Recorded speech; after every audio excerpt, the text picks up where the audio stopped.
Welcome to Influential Entrepreneurs, bringing you interviews with elite business leaders and experts, sharing tips and strategies for elevating your business to the next level. Here's your host, Mike Saunders. Hello and welcome to this episode of Influential Entrepreneurs. This is Mike Saunders, the Authority Positioning Coach. Today we have with us Eunicia Peret, who's the CEO of the Empowered Financial Planner. Eunicia, welcome to the program. Mike, it's such a pleasure to be here with you today.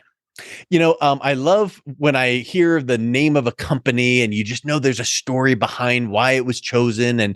And when I hear empowered, I really love that word. It's a powerful word. In fact, in marketing and copywriting, they say, don't ever tell people you're going to help them. Tell people you're going to empower them. So I'm excited to hear about how you serve your clients. And I want to know all about your business, but get us started with your story and your background. How'd you get into the financial services industry? I got into the financial services industry really out of necessity. I've always been in financial services as an expert, as a strategy consultant. And for many years, I was helping Fortune 500 companies increase their bottom line, do more with less, all of that amazing stuff, right? But what I didn't realize was that as a high income, high earner, myself, my family, we were paying too much in taxes. We were not getting the proper support when it came to how and where our money was invested. And last but not least, what we realized fairly early, but also fairly late in our life, was that when we're thinking about retirement planning was not anywhere on anybody's radar. Any of our financial advisors, all they were focused on was all about the today. How much are you going to invest today? How much money can we pull into the accounts for today to make it grow? But we never really had the conversation of what does the future look like? What should it look like? And so it started by me really geeking out and starting to understand what are the different things and what are the different areas in different spots at which we were leaving money on the table. Funny enough, and coincidentally, every single one of the things that I just mentioned has a lot of blind spots that unfortunately we weren't aware of. And so started working on our own success story first. And since then, we've worked with hundreds and hundreds of clients, helping them not only become empowered, but truly change their financial platform around. And isn't it true when you're describing that, I'm envisioning like dominoes. When one topples over, it starts just the whole cascade of everything else. So once you start tweaking and fine tuning one area in your financial life, like taxes, and then you start looking at this, and then you start if they start amplifying and compounding and building upon each other, and the dominoes start to fall in your favor, as opposed to if you let it go and ignore it and think, oh, someday I'll deal with that, they start toppling against you. 100%. As a matter of fact, it's funny that you mentioned domino. One of the things that we do with our clients after we start working together is to specifically focus on what is their domino effect. What is that one or two? What are those one or two things that need to be put in place or adjusted or cost optimized or taxes minimized in order to ensure that they can start feeling more comfortable, more secure in how they view finances, how they view their wealth creation efforts, because that shouldn't be, it's a shameful corner for so many people, even though they may be doing really well, but they don't see themselves as doing well. They see themselves in the corner because of whatever preconceived notion. So that domino effect is very important to make sure that they can start seeing the light at the end of the tunnel. Well, and I like the fact that you found yourself addressing taxes initially first, because it's almost like, and I'll use another analogy. And if you say you use this in your business, then we've got a big coincidence going. But because I had no clue you used the domino, it just comes to you. But like the old proverbial bucket. Right? People can feel really frustrated because I'm focused on getting more money in the bucket, income, money, cash. But if those holes are in the bucket, like taxes and fees and expenses, well, now it's like going in, but it's all flowing out quickly, not as fast, but quickly. So when you can plug up those holes as much as possible, we can never plug them all up. We can never eliminate fully, but we can mitigate and lower them as much as possible. Now people feel like what I'm doing is being more productive.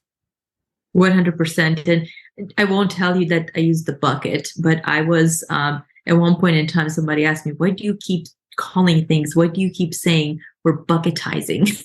Yeah. It's So just the a mental idea is picture. that Yeah. We we need compartmentalize. we have to compartmentalize. And at the same time, I tell my clients that when it comes to compartmentalizing specifically, we have to also figure out how we put that $1 to work so that it addresses multiple needs versus splitting it up to the point where there's no point of return and we don't recognize what's happening with our own money. Well, let's start with that first compartment or bucket and taxes. That's where you said you began. What are some ways that people can start thinking about strategically reducing taxes? It's funny because when I first started looking at our own taxes, what I realized, and it dawned on me, it was that nobody really talks about taxes in the future. Everybody just focuses on the today. As a matter of fact, they either focus on the today or they focus on the later. And what we don't realize oftentimes is that when we're thinking about strategically reducing taxes, it truly means to fully leverage the tax code to our benefit. Now, clarification here, it's not about abusing the tax code or evading taxes. As a matter of fact, it simply just means that we're leveraging it because it was written in that way to enable us to keep more of what we earn, to enable us to grow our businesses, to enable us to really even spend more and put more back into the economy. But oftentimes, a lot of individuals just don't think about that.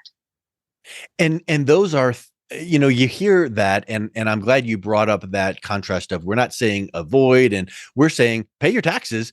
But if there's a deduction that's sitting here waiting for you to use and you don't use it, who is damaged by that? You didn't take that deduction, and it was there to take. So from what I understand, the tax code, if we were to pull up a copy of it, it's a couple 3-4 pages, right? It's like just a couple of and thousands yes. and thousands. It's thick.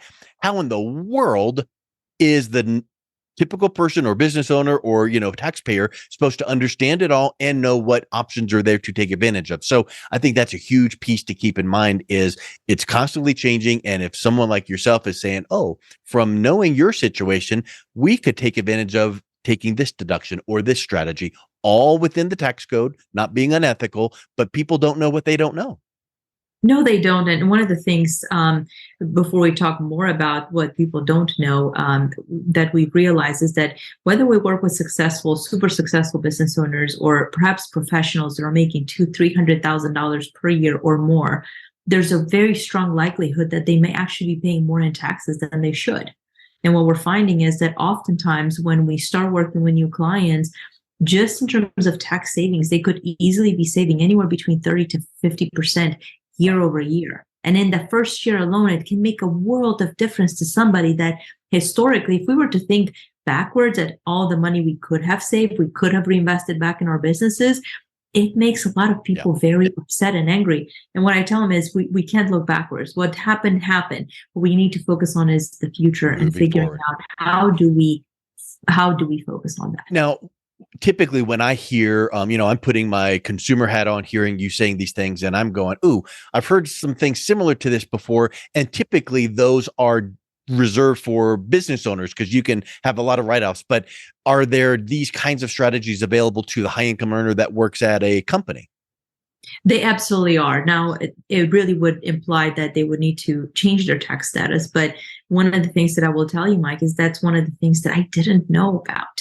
And I was paying more than my fair share to taxes, realizing that there are so many business owners out there that were able to take advantage of that tax code because of the way that it was written. At the same time, as high income earners and highly paid W-2s, oftentimes individuals they don't even know that they can save money in different ways to where they minimize their taxes down the road. And that's a topic for another day. But more importantly, they don't know that they can actually keep more of what they earn. And so whether they're business owners or they're W-2s, there are different things. Obviously, there are different nuances to that. But the idea is, how can we shift from just a W-2 mentality to say, okay, here are the things that you can be doing based on what it is that you're striving to achieve in life, based on where you're at in life currently, or you're looking to do in the future, to be able to minimize your own taxes, just like everybody else can. And I'm confident that there's way more deductions and opportunities for the business owner. We know that, but for the W-2 employee, what I'm encouraged to hear you say is there's still opportunities there that aren't known or that aren't typically recognized. And if you just knew this and let's implement that. So I think that's really neat just to hear, hey, I wonder what, you hear about these states, like I'm in Colorado, and you hear about, unclaimed assets, and the state has things, and you go look, and I looked and I had some, it was not a lot of money, but it's really neat to go, I wonder what is there for me. So maybe someone is listening to this going, maybe Eunicia, you could look at my situation and go, what, W-2 or self-employed, wonder what there could be some aspects that way. So I think that's super encouraging. So talk a little bit, you were mentioning the future. Why does planning for income taxes, why is that a little bit different than just planning for tax exposure in the future? Well, that's a great question. I would like to segment it into two kind of problem categories. The first category is that most people, when they hear tax planning, they immediately think of taxes, saving on taxes for today, this tax year, last tax year, which is really the short term. The other problem is, but also the more of the reality, is that most individuals do not look at the long term. And because of that, they don't plan for the future. They don't plan for what those income distributions are going to look like. They don't plan for, what is it going to look like when I retire? Nobody wants to talk about retirement because that makes us seem like we're aging. But let's just say, what will that look like when it's time for us to stop working for money? And the challenge that we see is that most financial experts are simply not equipped to help their clients with both minimizing the taxes in the current as well as for the future state, right? That tax exposure. Because of that, because the inability for individuals to get support looking at what's today, what's going to be in the future, and how do we design it? How do we design that path, that domino effect, in such a way that we're not shooting ourselves in the foot for this year, nor are we jeopardizing how much we're going to pay or not pay in taxes in the future? It's that balance. And I think I've said that word so many times over the decades that I ought to write a book on balance, because it's like the old seesaw. You push down on one side and the other side's going to come up. And so you don't want to be over one side or the other, and you don't want to do things the wrong way. You want to have things set in your favor, looking a little bit now, looking in the future. But if you focus too much in the future, you're missing out on the present. And if you focus on too much in the present, like the tax wise, then you're not taking advantage of things that you could be planning in the future. So all of that just makes so much sense. Kind of like, planning for retirement. It'll come before you know it, because do you know what you were doing 10 years ago? Bam, it goes fast.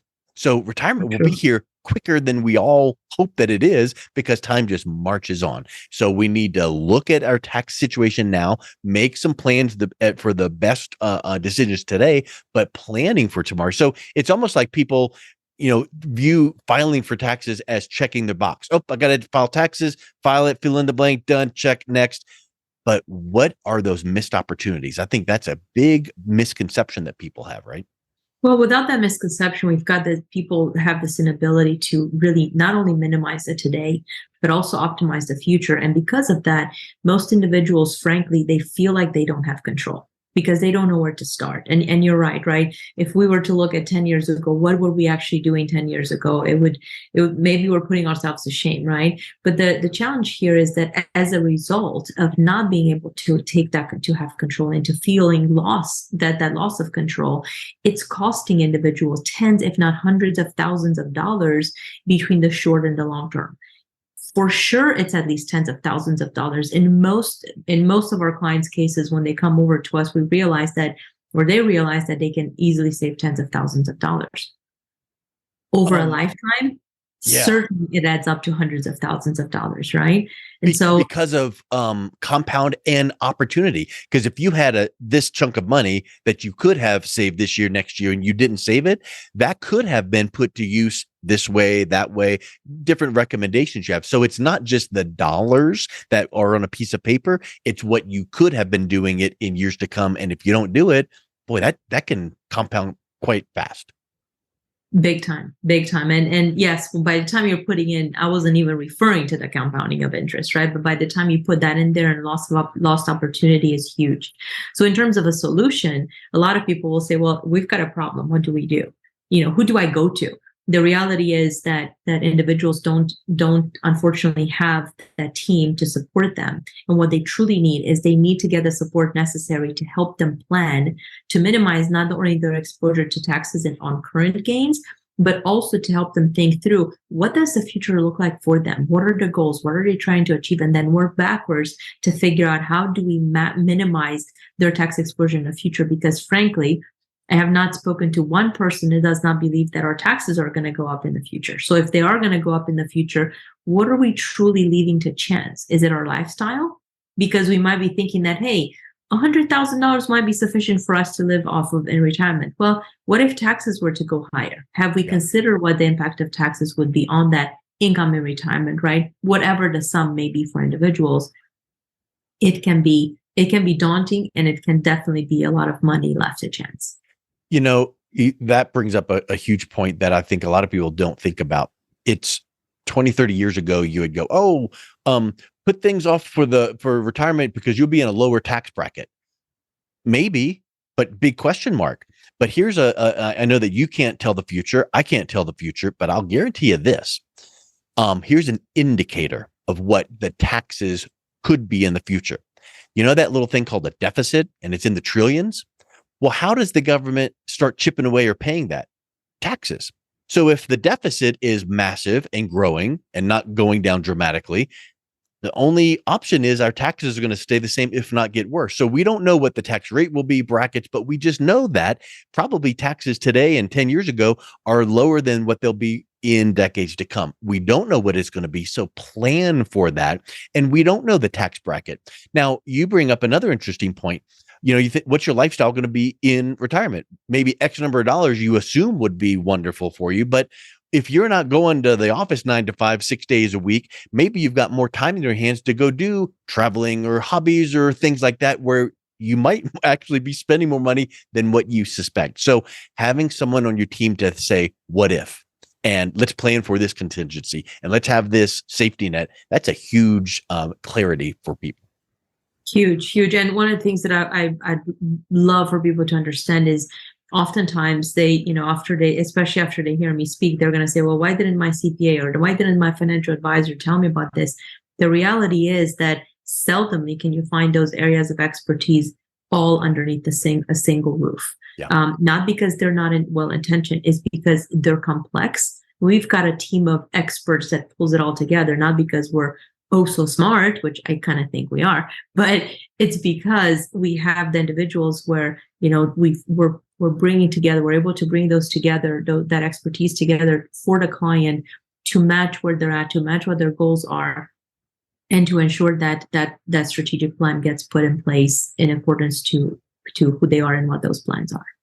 And if everybody that's having different angles looking at that client, through the eyes of financial planning, retirement, wealth building, legacy, taxes, legal, all the different, and probably more I haven't thought of. If everybody is thinking about it because they're on the same team and everybody wants to benefit who? The client, right? If every single one of the spokes on that wheel are trying to get the most value for themselves, now the client is left at a loss. So when everybody's working together to benefit the client, and that client knows, wow, I'm getting this piece of advice from the the tax person, that's fitting into that overall plan that I was given in the beginning, it kind of makes you feel good that it's like, I've got a team behind me, and sure, your client might have their own person here, so you plug them into your team, but you've got everyone holistically able to sit down with them and say, let's put this plan together, help you out, think for the future, but how's it going to benefit you today? If the client's team is not on the same page, there will be financial leakage. It happens, and we see it all the time. It's almost like putting your foot on the gas and the brake at the same time. Pretty much, yes. I mean, it's hard enough to try to balance that in itself because the brain will not allow you to do that, right? But if you actually do achieve that, chances are you're probably going to blow your motor after a while. Yep. Because there's only so much that you can push and pull at the same time. So yes, it's very important. It's very, very important for the team to be on the same page, because if not, it's only the client that stands to lose. So if someone is thinking, wow, I need to at least have a second opinion, or maybe could you take a look at my situation? What's the first place that you typically are starting with them? It really depends from client to client. Oftentimes, because we're wealth strategists, at the core of what we do is we focus on the strategy, bringing all the pieces together, the taxes, how and where should money be invested? How do we optimize retirement or income streams in the future.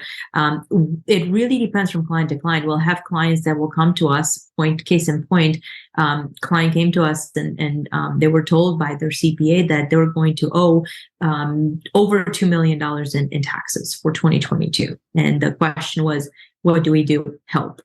There are a lot of people, let me just preface it, there are a lot of people that wanted to provide help and provide a lot of wrong information, which is the reason why the client really didn't take any action, because there's a lot of confusion. So the moment these people came over to us, the company, they want to invest money. I mean, we're talking about millions of dollars that are sitting in bank accounts that are doing nothing. And so we were able to put them in touch with the right folks to where they're getting really nice rates of return on their money that's still liquid. They still have access to it. It's not locked up somewhere because they need the liquidity. But at the same time, the biggest priority for them is the taxes. We have other individuals that are closer to retirement, and we need to figure out how do we increase the income streams in retirement. And then taxes become part of the discussion, a very critical part of the discussion because of what they may or may not have done in the past. So our methodology is very flexible to meet the client where they're at based on what it is that they're trying to achieve. You know, what I like about what you answered there is not that you said, oh, well, we first put them in this product, then this product. Nope. You said it depends. And it's based on what they need. And you're a strategist. You're not a person pushing products. So when I hear strategist, I really resonate with that, because it means you look at the full picture, you get their full story, and then you start going, oh, because you need this and you said this, here's something to consider, not pushing them into something. So that example was wonderful. And I'm sure you got dozens more like that. And every single one is going to be different based on what they need now, today, versus where they need to be in the future. So if 100%. Someone is listening to that saying, Eunicia, maybe give me a little, overview or second opinion, what's the best way they can learn more and then also reach out and connect with you? The best way for them to learn more is to check us out on our website, www.empoweredfinancialplanner.com. Or if they want to, we have a free giveaway. It's a quick, short read on the 5 pitfalls that everybody should be avoiding. Some are hardcore. Here are some of the things that you shouldn't do or you should do. And some are more attacking at what a lot of people don't talk about, which is the mindset. What are the simple things that we need to change in order to see the benefit that so many other people have seen? But unfortunately, the majority of the population is still living in the dark. Excellent. Well, thank you so much for coming on. It's been a real pleasure talking with you today. It was a pleasure being here. Thank you so much, Mike. You've been listening to Influential Entrepreneurs with Mike Saunders. To learn more about the resources mentioned on today's show or listen to past episodes, visit www.influentialentrepreneurssradio.com.